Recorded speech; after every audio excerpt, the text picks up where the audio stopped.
Next is the Tyndall effect, and this is also a point of differentiation between true solution and suspensions.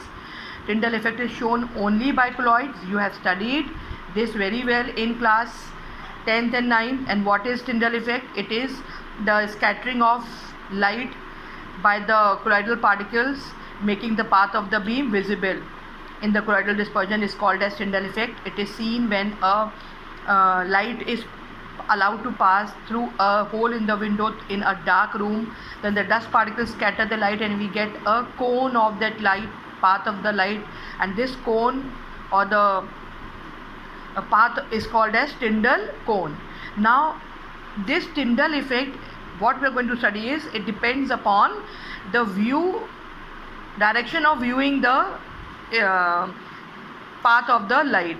Now if we see a homogeneous solution is placed in a dark room and we observe in the direction of light, we see it is clear and it is dark.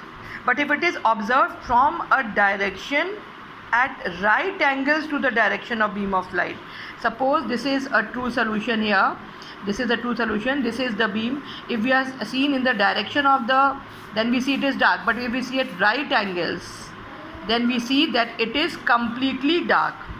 But in case of colloidal sol, if we are weighing the colloidal solution along the direction of the transmitted light, then it appears clear and translucent, maybe not transparent but translucent. But when it is observed at a right angle to the passage of light, it shows opaqueness. Opaqueness means there is an illusion of bluish light. This is due to the Tyndall effect. And there are two conditions for Tyndall effect. Again, it is asked in boards, and 2 years back it was asked in boards. What are the conditions for the Tyndall effects? So the first is the diameter of the dispersed particle is not much smaller than the wavelength of the light. That means the wavelength of the light and the diameter of the dispersed phase should be comparable.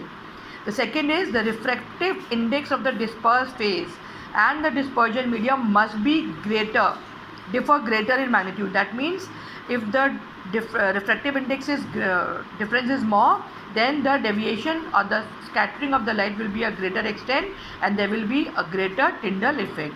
And this Tyndall effect can be used to distinguish between a colloid and a true solution. This we have discussed already how.